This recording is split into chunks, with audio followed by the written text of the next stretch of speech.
We are the brave, we are the bold. We can be anything, anything, anything. We are. Hello students, आज हम देखेंगे प्रकाश संश्लेषण की प्रक्रिया कैसे संपन्न होती है। तो आइए आज हम देखते हैं प्रकाश संश्लेषण की प्रक्रिया। Process of photosynthesis. प्रकाश रासायनिक अभिक्रिया हरित लवक में होती है। प्रकाश संश्लेषण की संपूर्ण प्रक्रिया को दो भागों में बांटा जा सकता है। पहली प्रक्रिया सूर्य से प्राप्त प्रकाश ऊर्जा के द्वारा संपन्न होती है। इसे प्रकाश अभिक्रिया लाइट रिएक्शन अथवा प्रकाश रासायनिक अभिक्रिया फोटोकेमिकल रिएक्शन कहते हैं। इसके पश्चात होने वाली दूसरी अभिक्रिया प्रकाश पर निर्भर नहीं करती है तथा इसमें ग्लूकोज का संश्लेषण होता है। इसे हम जैव रासायनिक संश्लेषण बायोकेमिकल सिंथेसिस अथवा अप्रकाशिक अभिक्रिया डार्क रिएक्शंस कहते हैं।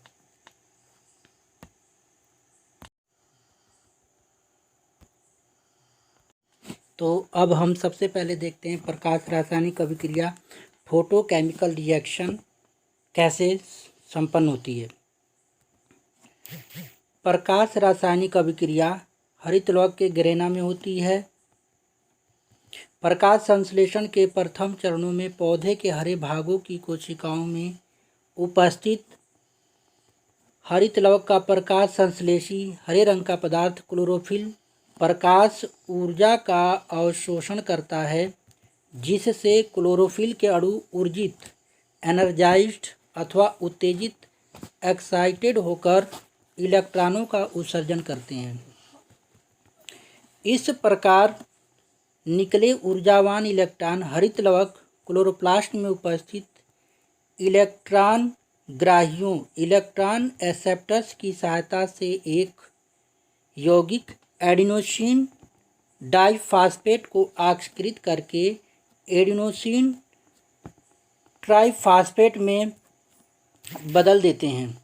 इस परिवर्तन में प्रकाश ऊर्जा का स्थानांतरण क्लोरोफिल के अणु से इलेक्ट्रॉनों को तथा इलेक्ट्रॉनों से एटीपी के अणुओं को होता है, अर्थात यह ऊर्जा एटीपी के अणु में संचित हो जाती है।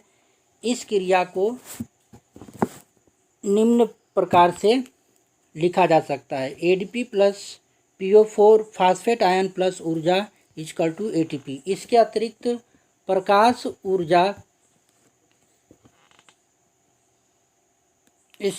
प्रकाश अभिक्रिया में जल के अणु का प्रकाश ऊर्जा द्वारा विघटन होकर हाइड्रोजन आयन H धनायन प्राप्त होता है। प्रकाश अभिक्रिया में उत्पन्न एटीपी अणुओं की संचित ऊर्जा का उपयोग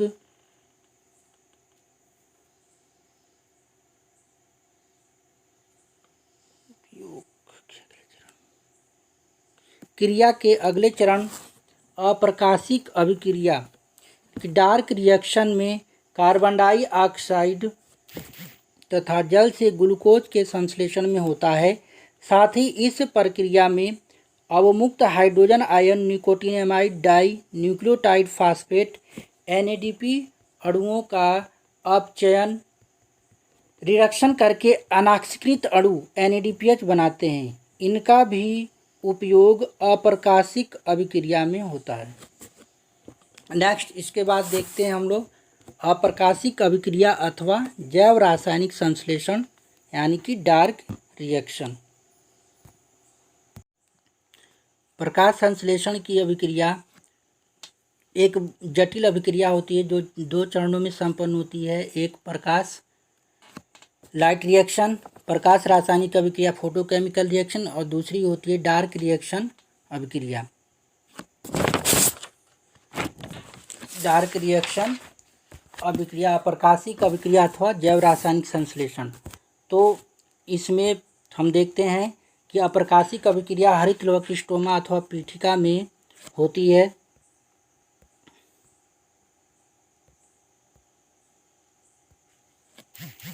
अभिक्रिया चक्रीय स्ट्रोमा अथवा पीठिका में होती है। ये अभिक्रिया एक चक्रीय प्रक्रिया है जिसमें उत्पाद प्राप्त होने के साथ साथ प्रारंभिक अभिकर्मक का पुनरुत्पादन होता रहता है। इसे केल्विन बेंसन चक्र के नाम से भी जानते हैं।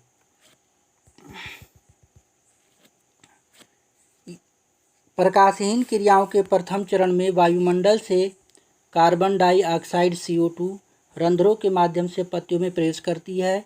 यह CO2 एक 5 कार्बनधारी अणु यानी कि रिबुलोज 1,5 बाईफास्फेट RuBP के द्वारा ग्रहण की जाती है, जो पत्ती में पहले से उपस्थित रहते हैं। CO2 एवं जल H2O से इसके संयोग से 3 कार्बनधारी यौगिक 3-फॉस्फोग्लिसरिक एसिड PGA के 2 अणुओं का निर्माण होता है। इस क्रिया को कार्बोक्सिलेशन कहते हैं। यह क्रिया रिबुलोज बाईफास्फेट कार्बोक्सिलेज नामक एंजाइम के द्वारा उत्प्रेरित की जाती है। कार्बोक्सिलेशन की अभिक्रिया के पश्चात PGA का अपचयन होता है। इस क्रिया में उन ATP एवं NADPH अणुओं का उपयोग होता है जो प्रकाश रासायनिक अभिक्रिया में निर्मित हुए थे। अपचयन हेतु आवश्यक ऊर्जा ATP के ADP में परिवर्तन से तथा हाइड्रोजन NADP में परिवर्तन से प्राप्त होती है। यानी ATP के ADP में परिवर्तन से तथा हाइड्रोजन NADPH के NADP में परिवर्तन से प्राप्त होती है। PGA के अपचयन से 3 कार्बनधारी अणु ग्लिसरॉल्डिहाइड 3-फॉस्फेट का निर्माण होता है। इस 3 कार्बनधारी अणु को ट्रायोज फॉस्फेट कहते हैं।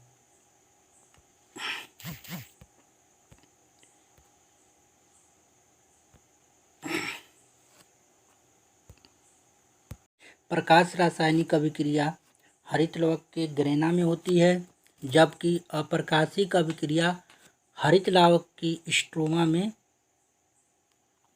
होती है। तो स्टूडेंट्स हम देखते हैं यहाँ पर क्लोरोप्लास्ट 9th में आप लोगों ने पढ़ा होगा। इस तरह से जो है हरित लवक का स्ट्रक्चर होता है, जिसमें ग्रेनम और स्ट्रोमा दिखाया जाता है। एक बार इसको देख लिया जाए। इस तरह से ग्रेनम होता है, चैनल जुड़े होते हैं, और इसमें ये स्ट्रोमा में राइबोसोम्स के अणु होते हैं इस तरह से। तो ये है ग्रेनम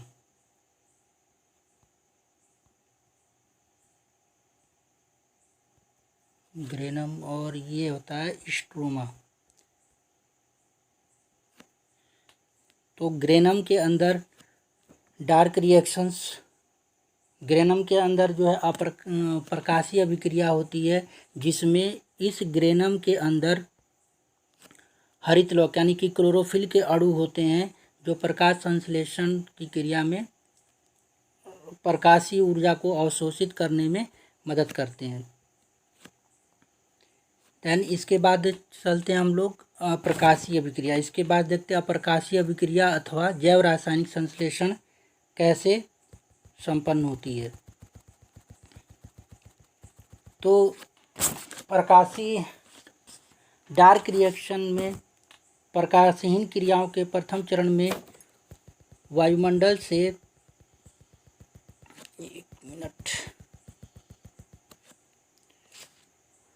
तो प्रकाशहीन क्रियाओं के डार्क रिएक्शन के फर्स्ट स्टेप में वायुमंडल से कार्बन डाइऑक्साइड यानी कि CO2 रंध्रों के माध्यम से स्टोमेटा के माध्यम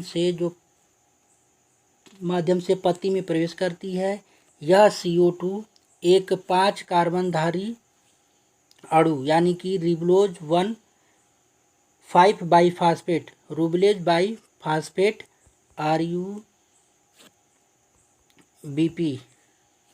RuBP के द्वारा ग्रहण की जाती है, जो पत्ती में पहले से ही उपस्थित रहता है।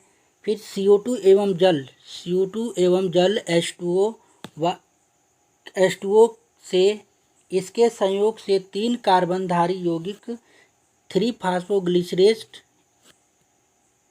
फास्फोग्लिसरिक एसिड यानी कि PGA के 2 अणुओं का निर्माण होता है। PGA के 2 अणुओं का निर्माण होता है। इस क्रिया को कार्बोक्सिलीकरण या कार्बोक्सिलेशन रिएक्शन कहते हैं। कार्बोक्सिलेशन कहते हैं। यह क्रिया रिबुलोज बाइफास्फेट कार्बोक्सिलेज नामक एंजाइम्स के द्वारा उत्प्रेरित की जाती है। जो कार्बोक्सिलीकरण की अभिक्रिया होती है यह रिबुलोज बाइफास्फेट कार्बोक्सिलेज नामक एंजाइम के द्वारा उत्प्रेरित की जाती है। देन उसके पश्चात कार्बोक्सिलीकरण की अभिक्रिया के पश्चात PGA का अपचयन होता है। PGA यानी कि इस फास्फोग्लिसरिक एसिड का अपचयन होता है, जिसमें इस क्रिया में उन ATP एवं NADPH अणुओं का उपयोग होता है जो प्रकाश रासायनिक अभिक्रिया में यानी कि लाइट रिएक्शन में निर्मित हुए थे। उपचयन हेतु आवश्यक ऊर्जा ATP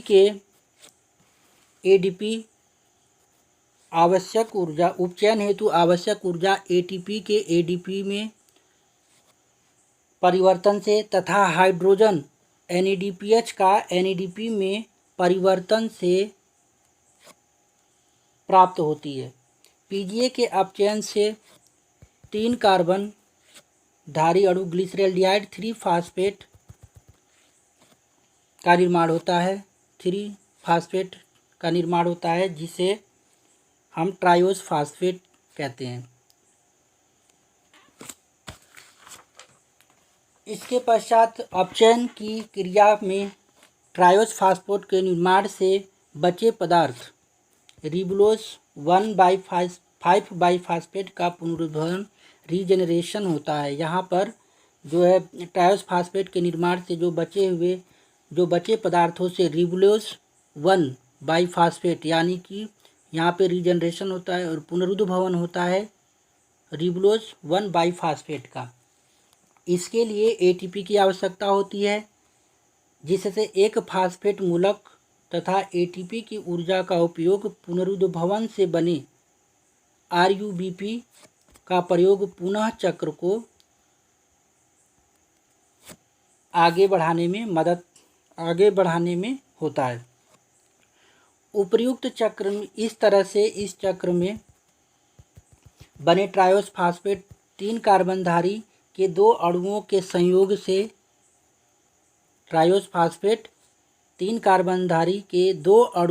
संयोग से 6 कार्बनधारी कार्बोहाइड्रेट यानी कि ग्लूकोज C6H12O6 बनता है। ग्लूकोज के अणुओं के परस्पर संयोग से शर्करा सुक्रोज C12H22O11 का निर्माण O11 और स्टार्च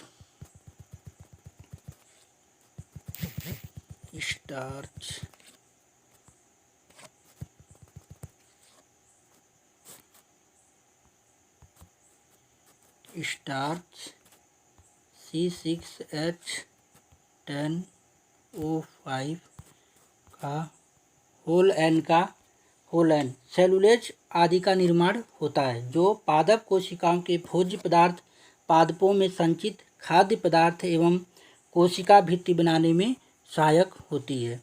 तो इस तरह से पादप यानी पौधों की पत्तियों में प्रकाश संश्लेषण की क्रिया संपन्न होती है। प्रकाश संश्लेषण की डार्क रिएक्शन को हम निम्न स्टेप्स में देख सकते हैं। अपचयन की क्रिया में ट्रायोस फास्फेट के निर्माण से बचे पदार्थों से रिबोलोज 1,5-बाईफास्फेट का पुनरुद्भवन रिजनरेशन होता है। इसके लिए एटीपी की आवश्यकता होती है, जिससे एक फास्फेट मूलक तथा एटीपी की ऊर्जा का उपयोग पुनरुद्भवन से बने आरयूबीपी का प्रयोग पुनः चक्र को आगे बढ़ाने में होता है। उपर्युक्त चक्र में बने ट्रायोस फास्फेट 3 कार्बनधारी के 2 अणुओं के संयोग से 6 कार्बनधारी कार्बोहाइड्रेट ग्लूकोज C6H12O6 बनता है। ग्लूकोज अणुओं के परस्पर संयोग से शर्करा, सुक्रोज तथा स्टार्च, सेलुलोज आदि का निर्माण होता है, जो पादप कोशिकाओं के भोज्य पदार्थों में संचित खाद्य पदार्थ एवं कोशिका भित्ति बनाने में सहायक होती हैं। तो स्टूडेंट्स, इस तरह से पत्तियों में प्रकाश संश्लेषण की क्रिया संपन्न होती है। नेक्स्ट अगले चैप्टर पॉइंट्स पे हम देखेंगे जंतुओं में पोषण।